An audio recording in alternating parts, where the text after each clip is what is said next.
ववाह अमड़ आमिना मां शान तुंहिंजो छा लिखां तो लालो अहिड़ो ॼणियो सदके दुनिया उन तां कयां ववाह अमड़ आमिना मां शान तुंहिंजो छा लिखां तो लालो अहिड़ो ॼणियो सदके दुनिया उन तां कयां ववाह अमड़ आमिना नालो मोहम्मद मुस्तफा अरबी नबी खैरुल वरा नालो मोहम्मद मुस्तफा अरबी नबी खैरुल वरा तोखे कयो मौला अता अहमद इमामुल अंबिया किस्मत भली तुंहिंजी मञा किस्मत भली तुंहिंजी मञा महबूब जी मिठड़ी अमा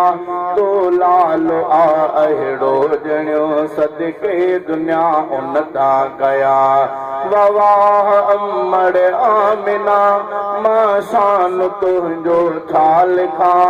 तो लालो अहिड़ो ॼणियो सदके दुनिया उन तां कया ववाह अमड़ आमिना तो सान पुॼंदी मां का तो आजणियो नूर हुदा तो सान पुॼंदी मां का तो आजणियो नूर हुदा अजमल नबी अकमल नबी अफजल नबी माहे लक़ाब रहबर रसूलुल्लाह जी रहबर रसूलुल्लाह जी तूं मां थी कुर्बान जा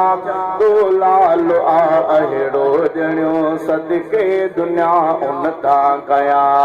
ववाह अमड़ आमिना मां शान तुंहिंजो छा लिखां तो लालो अहिड़ो ॼणियो सदके दुनिया उन तां कया ववाह अमड़ आमिना जंहिं ते नुबूवत थी ख़तम तंहिंखे ॾिनो तो जनम जंहिं ते नुबूवत थी ख़तम तंहिंखे ॾिनो तो जनम बख़्तनि में तोखे आ मिलियो मिठड़ो मोहम्मद मुहतरम तो झोल में अरबी झलियो तो झोल में अरबी झलियो छा मर्तबा तंहिंजा दशा तो लालो अहिड़ो ॼणियो सदके दुनिया उन तां कया ववाह अमड़ आमिना मां शान तुंहिंजो छा लिखां तो लालो अहिड़ो ॼणियो सदके दुनिया उन तां कया ववाह अमड़ आमिना हथ जो इशारो जंहिं कयो थी चंद बि अध अध पयो हथ जो इशारो जंहिं कयो थी चंद बि अध अध पयो शजरनि चयो पथरनि चयो आहे मुहम्मद तूं सचो शजरनि चयो पथरनि चयो आहे मुहम्मद तूं सचो हूरो मलक इंसान जिन हूरो मलक इंसान जिन परवाना उन जा थो मञा तो लालो अहिड़ो ॼणियो सदके दुनिया उन तां कया ववाह अमड़ आमिना मां शान तुंहिंजो छा लिखां तो लालो अहिड़ो ॼणियो सदके दुनिया उन तां कया ववाह अमड़ आमिना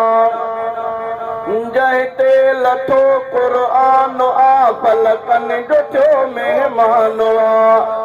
जंहिं ते लथो क़ुर्आन आ फलकनि जो थियो महिमान दिलबर नबीअ जे दर थियो जिबरील बि दरबान सो सुहिणो भाङे में मिली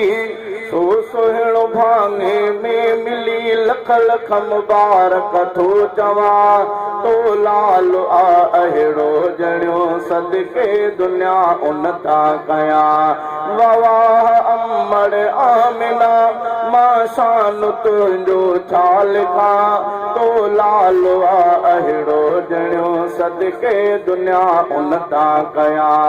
वाह अमड़ आमिना पहुती यतीमन में खुशी बेहद खुशी न्याण लधी पहुती यतीमन में खुशी बेहद खुशी न्याण लधी हमदर्द हीणन जो बणियो ही लाडलो तुंहिंजो अमी